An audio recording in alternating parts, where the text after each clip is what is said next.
ప్రియా, ఏంటిది? ప్రభకు డాక్టర్ చెప్పిస్తూ నా కొడుకును బీఎస్సీ చదవమంటారా? హాల్లో హోరాహోరీగా పోట్లాడుతోంది సుశీలమ్మ. పిన్ని, నేనన్నదానికి అమ్మతో పోట్లాడడం దేనికి? వాడింకా 10 సార్లు రాసినా వచ్చే మార్కులంతే. విష్ణు మాటలు విని తగ్గిపోయింది. ఆఖరు సంవత్సరం చదువుతోన్న పెద్ద కొడుకును కదిపింది. నాకేం తెలుసమ్మా? మరి ఆయనన్నట్టు డబ్బు రాగానే మనం యాత్రలు చేయడమేమిటి? మన ఖర్చులు ఆయనెందుకు భరించాలి? వ్యాపారమంతా ఉమ్మడిదేగా. పొలం మాత్రం మనం ఒక్కరిదేనా? ఈ ప్రశ్నకు భార్యాభర్తలు నిరతురులయ్యారు. ఉదయ్ వెళ్ళిపోయాడు. ఒరే రాజీవ్, ఈ సంవత్సరం వాడు చెప్పింది చదువు, వచ్చేయేడు చూద్దాం చలపతన్నాడు. చూద్దాం చూద్దాం అంటావ్? భర్త పైకి రయ్యన లేచింది. వాడు రిపీట్ చేస్తాడు, చేసి తీరతాడు. మొన్న 10,000 తన కూతురికి కట్టాడని చిన్నావిడ పతితులా నోరు మూసుకుంది. సుశీలం మరిచింది. బీఎస్సీలో చేరడానికి తీసుకువెళ్లిన డబ్బుతో పీయూసీలో చేరాడు. విష్ణు ఆ చర్చ మళ్లీ ఎత్తలేదు. అన్నయ్య, ఈ నెల పాకెట్ మనీ ఇవ్వలేదు. రాజీవ్ విష్ణుని అడిగాడు. ఎవరి అనుమతితో పీయూసీ రిపీట్ చేస్తున్నావో వారినే అడుగు, టై కట్టుకుంటూ అన్నాడు. రాజీవ్కి అదే భయం ఉండేది.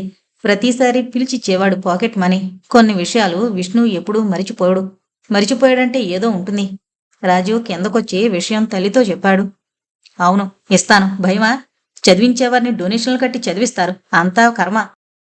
సుశీలమ్మ అరుస్తూ హాల్లోకొచ్చింది. అక్కడ సుజాత పలహారాలు సర్దుతూ కనిపించింది. వెళ్ళమ్మా, వండడం అయ్యాక సర్దడం గొప్పేనా? చదువుకున్నదానవు, ఆఫీసుల్లో పనిచేసేదానవు, కట్నం కానుకలు తెచ్చి మాలాంటి వారిని పోషించేదానవు, జీతం బత్తెం లేని నౌకర్లం మేము ఉన్నాంగా. చిన్నత్త ఏమో చెప్పబోయింది. సుజాత, మేడ దిగే విష్ణు పిలుపు విని తలెత్తింది. అతని కళ్ళు నిప్పులు కురుస్తున్నాయి. క్షమించండి అనేసి పక్కకు తప్పుకుంది. ఆమెకు చాలా అభిమానం కలిగింది. చిన్నత్త తనను కట్నం తేలేదని దెప్పుతోంది. ఆదర్శ వివాహాలు పురుషులు చేసుకున్నా సాటి స్త్రీలు హర్షించలేరు. తను సమాధానం చెబితే తప్పేం? తను రక్తమాంసాలున్న మనిషే. ఆడదంటే బానిస అనుకుంటాడా తన భర్త?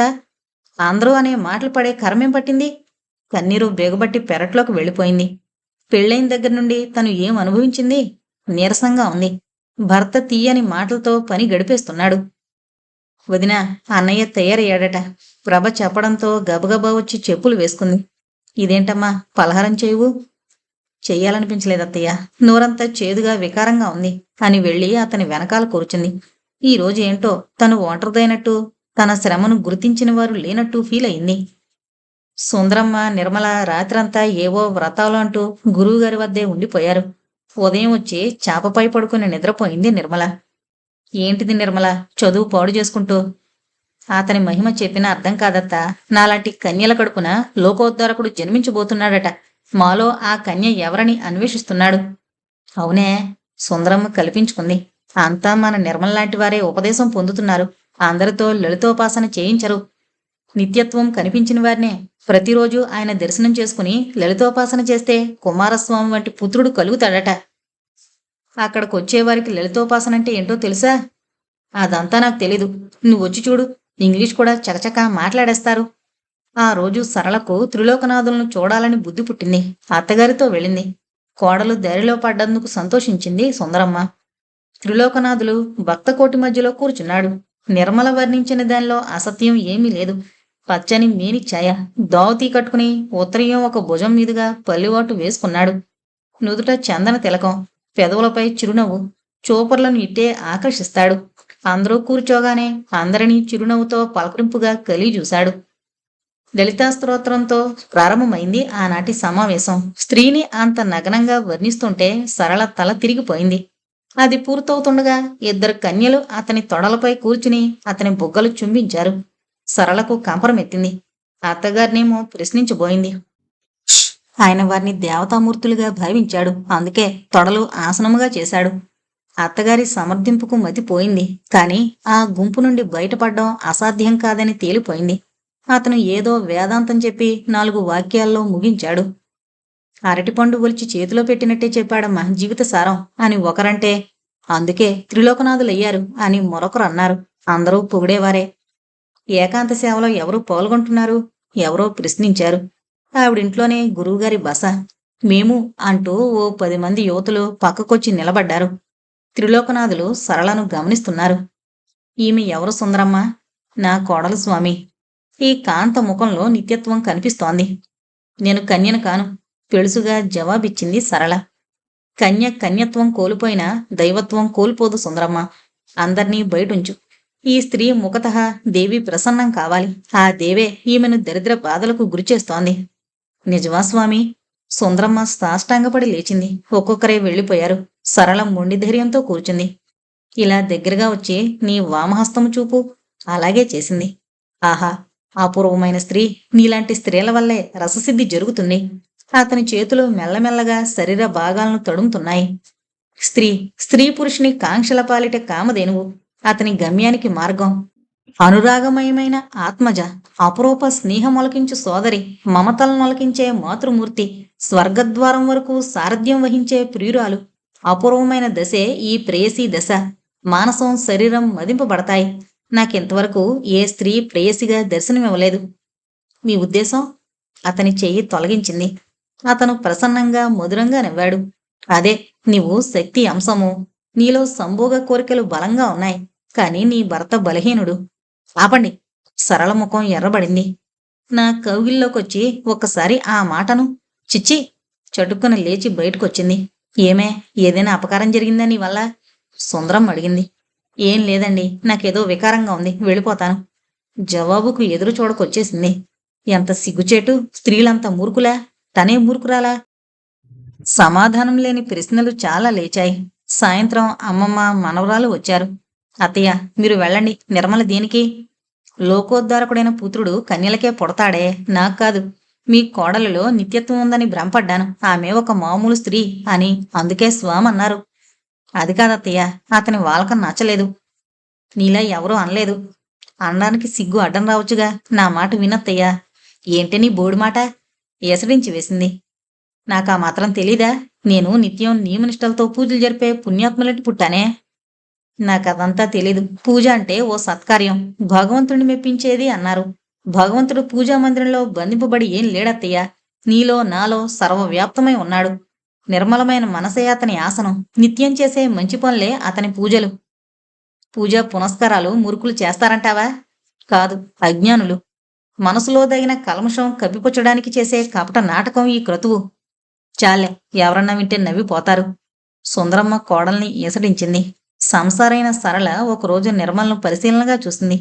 నిర్మల కన్యత్వం కోల్పోయిందని గ్రహించడానికి అట్టేసేపు పట్టలేదు. భర్తతో ఈ విషయం చెప్పింది. నీకన్నీ అనుమానాలే. నీకిష్టం లేదు, మానే. వాళ్ళను అండం దేనికి?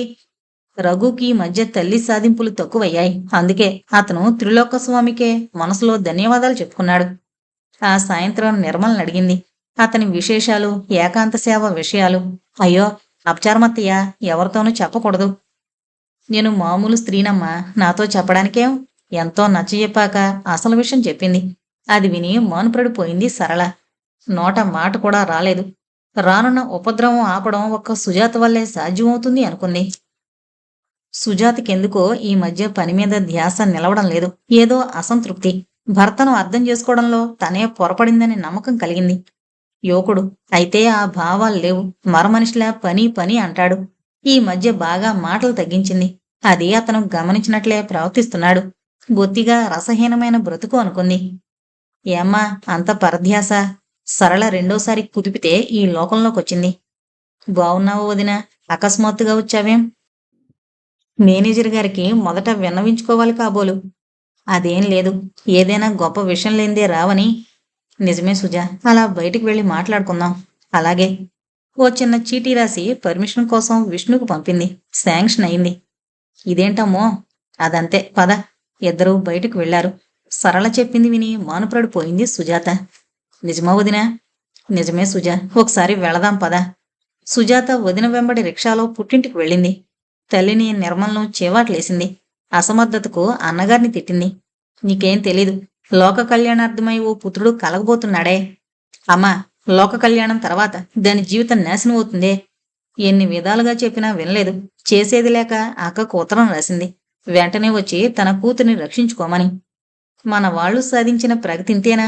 ఇంకా స్వాములను సన్యాసులను నమ్ముతూ మోసపోవడమా?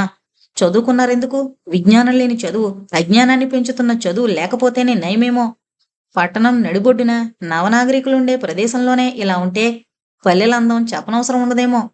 సుజాత రిక్షా తీసుకుని అత్తవారింటికి బయలుదేరింది. రఘు మనసంతా అల్లకల్లోలంగా ఉంది.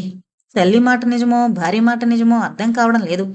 మూర్ఖత్వం కాకపోతే 20వ శతాబ్దంలో లోక కళ్యాణార్థమై కుమారస్వామి జన్మించడమేమిటి? నిర్మల చెప్పిన మాటలను బట్టి ఆ పిల్ల పూర్తిగా చెడిపోయింది. రక్షించే మార్గమే లేదా? ఆలోచనలు అధికమైనప్పుడు మనిషి మానసికంగా బలహీనుడవుతాడు. కొందరు నిలదొక్కుంటారు. మరికొందరు అన్నీ మరిచిపోవాలని ఏదేదో చేస్తారు. రఘు పని అంతే అయింది. నెమ్మదిగా బోర్లో దూరాడు. జేబులో ఉన్న డబ్బు అయిపోయే వరకు అక్కడే కూర్చున్నాడు. సుజాత ఇంటికొచ్చేసరికి విష్ణు రాలేదు. సుశీలమ్మ రుసరుసలాడుతోంది. కమలమ్మకు జ్వరం వచ్చింది.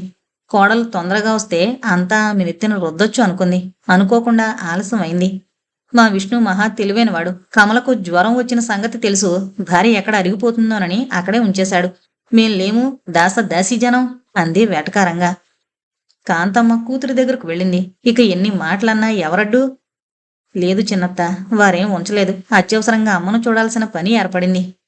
పెత్తనాలు మీవి, ఎటైనా వెళ్ళండి అంది విసురుగా. కన్నా సహాయంతో మిగిలినవి చేసింది. అప్పుడే వీరయ్య వచ్చాడు. అమ్మగారు, చిన్న సూట్ కేసులో బట్టలు సర్దేవమన్నారు అయ్యగారు. అర్జెంటుగా బొంబాయి వెళ్లాలట. ఈ కవర్లో డబ్బు చిన్నత్తకివ్వు. అతన్ని చూడకుండానే పైకి వెళ్ళిపోయింది. బట్టలు పెట్టుకుని వచ్చేసరికి సుశీలమ్మ సంబరంగా డబ్బు లెక్క చూసుకుంటోంది. 4 రోజులకే సుజాత పూర్తిగా నీరసించిపోయింది. ఒక సత్యం తెలిసొచ్చింది. శాసించినా ఆజ్ఞాపించినా విష్ణు పని చేయడానికి, ఉత్సాహంగా ఉంచడానికి ఉత్ప్రేరకం లాంటివాడు. అతన్ని విడిచుండడం ఎంత దుర్భరమో తెలిసొచ్చింది. మనసులో పేరుకుపోయిన అశాంతి తగ్గాలంటే ఒక్కసారి అతని బలమైన చేతుల్లో విశ్రమించాలి. అతని స్పర్శతో నూతనోత్సాహం పుంజుకోవాలి. అమ్మగారు, పోయిన నెలాఖరి వరకు రాబడి ఖర్చులు పూర్తిగా తయారైన షీట్ ఇవ్వమన్నారు. అయ్యగారొచ్చారా? ఇంటికి ఫోన్ చేశారు. మీకు తెలీదా? ఉదయమే వచ్చారు. వర్క్షాప్కు కొన్ని స్పేర్ పార్ట్స్ వచ్చాయి. అలాగా, నాకు తలనొప్పిగా ఉంది. ఈ పూటకు పనంతా మీరు చూసుకోండి. లోపలికి వెళ్లి ఫోన్ తీసుకుంది. ఆయన వస్తారా? వర్క్ ఈజ్ వర్షిప్ అంటారు. ఈ వారం రోజుల నుండి మనసులో పేరుకుపోయిన మలినం పోవాలంటే ఆయనతో మాట్లాడాలి. అతనికి ఫోన్ చేసింది. తనే ఎత్తాడు. హలో, మీరేనా? ఏంటా కొత్త పిలుపు? మీరు వెంటనే ఇక్కడికి రావాలి. సుముఖంలన్నీ వివరంగా మాట్లాడుకుందాం. ఈ ఒక్కరోజు నా మాట వినరు? థ్యాంక్స్ అని ఫోన్ పెట్టేసి సోఫాలో కూర్చుంది. 15 నిమిషాల్లో అతని జావా కాంపౌండ్లో ఆగిన శబ్దం అయింది. అతను వస్తూనే గుమ్మంలో నిల్చుని 2 నిమిషాలు సుజాతను చూశాడు. వెంటనే డాక్టర్కు ఫోన్ చేశాడు. ఇప్పుడు డాక్టర్ ఎందుకు? అంది కంగారుగా లేస్తూ. ఒకసారి ముఖం అద్దంలో చూసుకో, కళ్ళు లోతుకుపోయాయి. చాలా రోజుల నుండి గమనిస్తున్నాను. అన్నం కెలికిలేస్తావు. దగ్గరగా వచ్చి ఆమె చెక్కిళ్ళు మృదువుగా నిమిరాడు. అందరికీ ఉండే మామూలు స్థితే, డాక్టర్ వచ్చి చెప్పాల్సిందేం లేదు అంది. అంటే? కారణం నాకు తెలుసు. మరి చెప్పరాదు? మీకిష్టమో కాదో? సుజా, అవునండి, మీరంతా ప్రణాళిక ప్రకారం జరగాలంటారు. కొన్నిసార్లు ప్రకృతి నియమాలకు దాసులు కాక తప్పదు. ఏంటి? అతని కళ్ళల్లో ఒక్క సెకనం అపూర్వమైన కాంతి తళుక్కుమంది. ఇంత మంచివారత ఎలాగైనా చెప్పేది? నువ్వు చాలా కఠినత్మురాలివి. పైగా నిష్ఠూరం నాపై వేస్తున్నావా? అది కాదండి. ఏది కాదు? అందరిలా నువ్వు భయంతోనే నన్ను సమర్థిస్తున్నావన్నమాట. నన్ను అర్థం చేసుకుంది ఇంతేనా? అతను ఆమెను వదిలి దూరంగా కిటికీలోంచి తరాజులు తూనికరాళ్లు చూస్తూ నిలబడ్డాడు. సుజాతకు తన పొరపాటు తెలిసొచ్చింది. అంత దురుసుగా మాట్లాడవలసింది కాదు. నా మనసెందుకో చాలా అల్లకల్లోలంగా ఉందండి. కంఠం బొంగురు పోయింది. వెళ్లి సోఫాలో జారిగలబడింది. అతను తిరిగి చూశాడు. ఏమనుకున్నాడో నెమ్మదిగా వచ్చి ఆమె పక్కన కూర్చున్నాడు. నీ బాధ చెప్పందే నాకెలా తెలుస్తుంది సుజా? మీరు ఆ రోజే ఊరు వెళ్లారు. త్రిలోకనాథుల ఉదంతం, నిర్మల తల్లి ఎలా అతని పిచ్చి వ్యామోహంలో చిక్కుకున్నారో వివరించింది. అతని కనుబొమ్మలు ముడిపడ్డాయి. మీ అన్నయ్య చదువుకున్న మూర్ఖుడు సుజా. వదిన చెబితే అమ్మకు లక్ష్యం లేదు అంది సుజాత. అలాంటి వారిని చూసి జాలిపడ్డం తప్ప ఏం చేయలేం. ఈ స్థితిలో నువ్వు మనసు నిర్మలంగా ఉంచుకోవాలి. మన ఇంట్లో కూడా వాతావరణం బాగుండుండదు, అవునా? అతనే అడిగినప్పుడు చెబితేనే కాని అతను త్వరపడి ఎవరినేమన్నా తను బాధ్యురాలవుతుంది. అందుకే చెప్పలేకపోయింది. చిన్నత్తనే మాటలు. ఓ వారం రోజులు ఎటైనా వెళదామా? ఎక్కడికి వెళ్లాలని లేదు. ఇక నుండి మీరు నన్ను ఒంటరిగా విడిచి వెళ్లొద్దు. అతని భుజంపై తలవాల్చింది. మీరు ఎదురుగా ఉంటే ఇంకేం అక్కర్లేదనిపిస్తుంది అంది మెల్లగా. అందుకే అంటాను, నువ్వు ఫూల్వని. భుజంపై ఉన్న తల ఒడిలోకి తీసుకున్నాడు. కాలింగ్ బెల్ మోగింది. అతను ఆమెను లేపి వెళ్లి డాక్టర్ను వెంటబెట్టుకొచ్చాడు. పరీక్ష చేసి చిన్నగా నవ్వాడు. ఇది లేడీ డాక్టర్ దగ్గరికి వెళ్లాల్సిన కేసు. అవును, మీకు ఫోన్ చేశాక చెప్పింది. No fear, general weakness. కాసేపు మాట్లాడి విష్ణు పని వరస మెచ్చుకుని ఫీజు తీసుకుని వెళ్ళిపోయాడు. ఇక తమరు విశ్రాంతి తీసుకోండి. ఇప్పటికే నాకు చాలా బిరుదులొచ్చాయి. ఎన్ని బిరుదులొచ్చినా మీరేం చలించరుగా. మీలో ఉన్న కార్యదీక్ష పట్టుదల అన్నయ్యకు రవ్వంతుంటే బావుణ్ణు అంది. లేని దాని గురించి బాధెందుకు? బలహీనతే వారి శత్రువు సుజా. ఆలోచించి నీ ఆరోగ్యం పాడు చేసుకోకు. అలా వెళ్ళి కాఫీ తాగి సినిమాకు వెళదాం పదా. ఏంటి ఈ రోజు చాలా ఉత్సాహంగా ఉన్నారు? నిజం సుజా, ఈ సాలిగుడిలో నుండి బయటపడతానని నేను అనుకోలేదు. ఈ నెలలో ఉదయ్ ఉద్యోగ ప్రయత్నం చేస్తూ వర్క్షాపులో ఉన్నాడు. ఎంత లాభం వచ్చిందని. ఇంకొక ఏడాది ఇలాగే ఉంటే నాన్నగారికి ఇచ్చిన మాట నిలబెట్టుకుంటాను. అతని ముఖంలో ప్రసన్నత కనిపించింది. నాకు మాత్రం ఏం తోస్తుంది ఇంటి దగ్గర? నీ ఇష్టం, లేచి మొహం కడుక్కో. ఆమె బాత్రూం వైపు వెళ్ళింది. అనుకోకుండా దిగిన కూతుర్ని అల్లుణ్ణి చూసి తడబడింది సుందరమ్మ. పెద్ద కూతురు రావడం, ఆమె తన కూతురికి స్వామిని దారాదత్తం చేస్తానని అనడం వీళ్ళకి తెలియలేదు కదా. ఏంటే, నీ నగలు ఏళ్లైనా తయారేటట్టు లేవు. మీ ఆయన తీపి మాటలతోనే కడుపు నింపుతారా? అది సరే, నాకు కావాలనుకుంటే చేయించుకుంటాను. అక్కయ్యేది? త్రిలోకనాథుల దర్శనానికి వెళ్ళింది. ఆయన ఈ వారం మహాయజ్ఞం చేస్తున్నారు, చూడాలని వెళ్ళింది. అది కాదు సుజాత, ఈ రోజు నలుగురు కన్యలను మన నిర్మలతో పాటు ఆయనకు దారాదత్తం చేస్తున్నారు, సరళ చెప్పింది. అవునే, చేస్తుంది. కన్నతల్లి ఇష్టంతోనే చేస్తున్నారు. నువ్వు మధ్య చెప్పడం దేనికి? మీరంతా తల తీసేస్తారా? నేను దొంగతనం చేశానా అంది సుందరమ్మ. సుజాత, మనకెందుకు, వెళదాం పద. విష్ణు లేచాడు. అయ్యో, మిమ్మల్ని ఏం అనలేదు నాయనా, మా కోడలను అన్నాను. కూర్చో. చూడండి, కోళ్లైనా ఇంటి పనివారైనా మంచి మాట చెబితే వినాలి. విరిసి విరియని మొగ్గలాంటి నిర్మల జీవితం నాశనం కావడమా? 60 ఏళ్ల ముసలాడితో పెళ్ళా? అలా అనుకున్నాయన అపచారం. మీ మూర్ఖత్వానికి నవ్వాలో ఏడవాలో తెలియడం లేదు. వెళదాం పదండి. యజ్ఞం ఇక్కడ కాదు నాయనా, నా కళ్ళతో చూసే యోగం లేదు. ఇద్దరూ సంపాదిస్తూ డబ్బు లేదన్నారు. డబ్బున్న ఇలాంటి పనులకు తగలేసుకుంటారా? ఏ ఊళ్ళో ఈ యజ్ఞం జరిగేది? కాకినాడలో అతని ఆశ్రమంలో. విష్ణు బాగా కోపడొచ్చాడు. తనకు తెలిసిన డిఎస్పీ ద్వారా కాకినాడకు ట్రంకాలు చేయించాడు. మనం వెళితేనేమండి? సుజాత అడిగింది. అవమానం పోలు కావడమే. మీ అక్కకు బావకు బుద్ధుందా? అక్కడ విద్యాహీనులు పల్లెటూరు వారెవరూ లేరు. అంతా చదివిన మూర్ఖులేనట. ఇదివరకే పోలీసులకు రిపోర్టు వెళ్ళిందట. ఆ రోజు ఇద్దరూ ఇల్లు చేరేసరికి రాత్రి 10 దాటింది. 3 రోజుల తర్వాత త్రిలోకనాథుల లీలలు వర్ణిస్తూ పత్రికల నిండా వార్తలే. అతను చేసే కామయజ్ఞానికి ఎందరో కన్యలు బలయ్యారట. అతని ఆశ్రమంలో ఖాళీ సారాబుడ్లు కోకొల్లలు దొరికాయట. అతను కొందరు కన్యలతో పారిపోయాడట. ఆ కన్యలలో నిర్మల కూడా ఉందట. దాని కడుపున భగవంతుడు పుట్టనున్నాడు. అందుకే శూన్యంలోకి చేతులు జోడించి చెంపలు వాయించుకుంది సుందరమ్మ. రఘుకు ఇలాంటివి మరిచిపోవడానికి మంచి మందు దొరికింది. సుశీలమ్మ ఆనందం అంతా ఇంతా కాదు. ఆమె సరాసరి కాంతమ్మ దగ్గరకు వచ్చింది. అక్కయ్య, ఉదయ్కు 50,000తో పిల్లనిస్తారట. సంతోషమేగా. అంత ముక్తసరిగా అంటున్నావు? అవునులే, నీ కొడుక్కి కట్నం రాలేదుగా కుళ్ళు. అందుకే విష్ణు ఆ బడిపంతులు జగన్నాథం కూతుర్ని చేసుకోమన్నాడట. ఆ అమ్మాయి చదువుకుంది, బుద్ధిమంతురాలని అన్నాడేమో. ఇష్టం లేదని చెప్పరాదు. నాకెందుకు ఇష్టం ఉండదే? మన పిల్లలకి ఇచ్చే రోజు ఎంత గోలవుతుందోనని. నా పిల్లలతో మీకేం పోలిక అంది తీవ్రంగా. ఎన్నాళ్ళు మీ కొడుకు నిరంకుశత్వం భరిస్తూ బానిసల్లా బ్రతికాం. నా కొడుకు ప్రయోజకుడయ్యాడు, మనుషుల్లో బ్రతుకుతాం. సుశీల, నీకు నీ నా అని భేదం ఉందేమో. నాకెప్పుడూ లేదు. విష్ణు ఉదయ్ ఇద్దరూ నా బిడ్డలే జేవురించిన ముఖంతో అంది. సుశీలమ్మ మూతి తిప్పింది. మాటలకేంలే, నా కొడుకు సంపాదనాపరుడయ్యాడని ఈనాడెలా మాట్లాడుతున్నావు అంది. ఇలాంటి భావనలు తనకు తన భర్తకి ఉంటే ఆలోచించలేకపోయింది. అక్కయ్య, నీ కొడుకు స్వార్థపరుడు. నా కొడుకు వివాహ విషయంలో అతని పెత్తనం అనవసరమని చెప్పు. ఎంత మాట అంటున్నావే? వాడా స్వార్థపరుడు? సుమతి పురుడు ప్రైవేట్ హాస్పిటల్లో పోసుకుంటే 800 పోశాడు.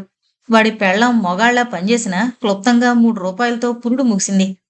వాడే స్వార్థపరుడైతే తన కొడుకు నామకరణోత్సవం అంత క్లుప్తంగా చేస్తాడటే. ఎవడికి తెలియని బాగోతాం, అత్తగారింటి వారి దరిద్రులని. అంతేలే. మాటలు తుంచి గదిలోకి వెళ్ళింది. కోడలు విన్నదేమో అనుకుంది. అత్తగారి గదిలో పడుకుంటుంది సుజాత. పిల్లలు సుజాత నిద్రపోయారు. రేణు రమలు కమలమ్మ దగ్గర పడుకుంటారు. కాంతమ్మ మనవడు తడి చేశాడేమో చూసింది. తండ్రి పేరు కలిసొచ్చేలా శ్రీరామ్ అని పేరు పెట్టాడు విష్ణు. శ్రీరామ్ను తన పక్కనే వేసుకుని పడుకుంది. రాత్రి 11 గంటలకొచ్చి భోజనం చేసి పైకి పోబోతూ తల్లి గదిలోకి వెళ్ళాడు విష్ణు. రోజూ అది అలవాటే. కొడుకును చూసి వెళతాడు. అందరూ నిద్రపోయారు. ప్రభ తలవైపు టేబుల్ ల్యాంప్ వెలుగుతోంది. అది అరిపి గుండెల మీదున్న పుస్తకం పక్కన పెట్టి దుప్పటి సరిగ్గా కప్పాడు. భార్య దగ్గర బల్ల మీద మందులు పరీక్షగా చూసి కొడుకు దగ్గర నిలబడ్డాడు. విష్ణు, నువ్వింకా పడుకోలేదా అమ్మా? పడుకుంటాను గాని ఇలా కూర్చో. అతను తల్లి మంచం చివర కూర్చున్నాడు. ఎన్నాళ్ళు నువ్వేది చెప్పినా విన్నాన్రా. ఈ ఒక్క విషయంలో నా మాట వినాలి. ఏ విషయంలో? ఆశ్చర్యంగా అడిగాడు.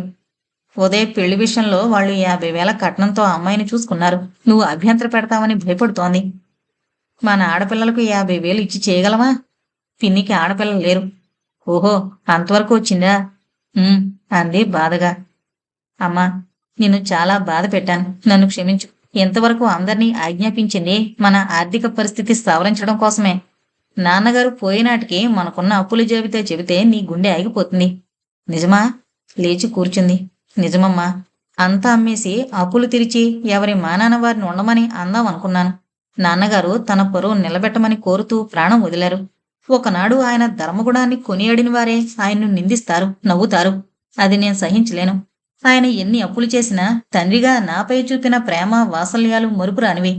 ఆయన అన్యాయమే చేశాడు, కాదన్ను. అన్యాయం చేసి ఆయన తాగలేదు, జూదం ఆడలేదురా. మరి ఆడంబరాలు మాత్రం జూదం కంటే తక్కువ? అన్నాడు నిట్టూర్చి. ఆయన వ్యసనలోలుడు కాదు. మంచితనం మితిమీరితే అనర్థమమ్మా. ఆయన మెతకతనాన్ని ఆసరాగా చేసుకుని అందరూ ఆయన్ని ఆడించారు. చీటీలో రాసి సరుకులు బట్టలు తెప్పించడం మీకు గొప్ప. వ్యవసాయం పేరున సంవత్సరానికి 10,000 తగలేయడం బాబాయ్ గొప్ప. ఆయన అడిగినంత ఇచ్చారే గాని ఖర్చుల విషయం అడిగారా? ఆ బాధ్యత ఆయన విస్మరించారు. ఇక మేము హాస్టల్ అంటే సరే, హోటల్ అంటే సరే, ఇలా సాగింది. మరి డబ్బెలా వస్తుంది? మనకు రూపాయలొచ్చేసే యంత్రముందా? ఏంట్రా ఆయన దెప్పుతావు? లేదమ్మా, నేను నిరంకుశత్వంగా ఉండడానికి కారణం వివరిస్తున్నాను. నీకు చెప్పలేదు, విని నువ్వు భరించలేవని. తల్లి కన్నీరొత్తాడు. చెప్పరా, నీకు మాత్రం ఎవరున్నారు చెప్పుకోవడానికి? ఆయన ఆశ్రిత జనంతో కాలం గడుపుతూ ప్రారంభోత్సవాలు చేస్తూ మేనేజర్ గుమస్తాలకు వ్యాపారం వదిలారు. కొన్ని ఆస్తిపాస్తులు తాకట్లోనే ఉన్నాయి. అన్నీ చూసేసరికి ఆయన ఆరోగ్యం దెబ్బతింది. నిజమా? ఆమె అవధులు దాటిన ఆశ్చర్యంతో చూసింది. అంతా అక్షరాల నిజం. అక్కయ్య పెళ్లికిచ్చిన కట్నం 10,000, పై ఖర్చులు 30,000. నీ బంగారం బ్యాంకులో లేదమ్మా, ఏనాడో అమ్ముడైంది. విష్ణు, నేను విన్నదంతా అబద్ధమని చెప్పరా? అబద్ధమే అనుకో అమ్మా. ఇంచుమించు అన్నీ తీరాయి. ఒక పొలం విడిపించాలి. మొదటే మీకు పరిస్థితి వివరిద్దాం అనుకున్నాను. భారతదేశపు రాజకీయాల్లా మన సంసారం తయారయ్యేది. అందుకే అందరికీ శత్రువునయ్యాను. ఆ ఒంటరితనం దూరం చేసుకోవాలనే పెళ్లి చేసుకున్నాను. ఇంట్లో జరిగే విషయాలు నాకు చెప్పలేక, మిమ్మల్ని ఎదిరించలేక సుజాత ఎన్నోసార్లు బేలగా ఏడ్చేది. వద్దురా, అవన్నీ జ్ఞాపకం చేయకు. నా ఉద్దేశం అది కాదమ్మా. నేను చేసింది అన్యాయం కాదని చెబుతున్నాను. అప్పుడే బాబాయ్ భాగం పంచమన్నాడు. అంతా వెనకపూర్వమే హడలిపోయాడు. ఇంటి విషయంలో పూర్తి స్వేచ్ఛనిచ్చారు. ఆయన సహకారానికి ఎప్పుడూ రుణపడి ఉంటాను. పిన్ని మామూలు స్త్రీ. ఆమెకి లోకం అర్థం కాదు. రాజీవ్ను బలవంతంగా చేర్పించింది. ఈసారి 3rd క్లాస్ వచ్చింది. వాడిప్పుడు ఏం చేస్తాడు? 22వ ఏడొచ్చింది. అవునరా, వాడి విషయమే మరిచిపోయింది. కొత్తంతా మూజు. పులి మీద పుట్రల ఇన్కమ్ ట్యాక్స్ గొడవలొచ్చాయి. ఇప్పుడన్నీ తీరిపోయాయి. వాళ్ళిష్టం, ఎలాగైనా చేయమను. అమ్మయ్యా, నాకు ప్రాణంలో ప్రాణం లేదురా. నువ్వా జగన్నాథం కూతుర్నెక్కడ కుదురుస్తావోనని సలహా ఇచ్చాను. పెళ్లి విషయంలో బలవంతం ఎందుకు? అరువిచ్చేవారున్నంత వరకు అప్పులు చేస్తూనే ఉంటాం. అందుకే అన్నీ కట్టడి చేయాల్సి వచ్చింది. ఇప్పుడు భాగాలు పంచుకున్నా పర్వాలేదు. అప్పు ఎవరికోసం చేసినా నాన్నగారు చేశారు. అంతా తీరిపోయింది. ఎంత గుట్టుగా అన్నీ నెట్టుకొచ్చావురా. తెలియక ఎన్ని మాటలన్నాను. ఆమెకేం గుర్తుకొచ్చాయో కన్నీరు కారిచింది. జరిగిపోయింది గుర్తు తెచ్చుకోవడం దేనికమ్మా? ఊరుకో. ఊరుకోక ఏం చేస్తాను? మాట సాయం కూడా చేయలేకపోయాం. వస్తూనే భర్తని కొన్నట్టు ప్రవర్తించే ఈ కాలంలో కోడలికి అవన్నీ ఆలోచించే సమయం ఎక్కడుంది? అవునరా, పంపకాలంటూ నువ్వు నోరు జారకు. వారిష్టమొచ్చిన సంబంధం చేసుకొని నువ్వు ఆ విషయంలో నిశ్చింతగా ఉండు. అతడు పైకి వెళ్ళిపోయాడు. ఆ రాత్రి తల్లి చాలా వరకు నిద్రపోలేకపోయింది. 2 రోజుల తర్వాత రాత్రొచ్చి తన గది దులుపుకుంటున్నాడు. సుజాత పైకొచ్చింది. నేను దులుపుతాను, మీరలా కూర్చోండి.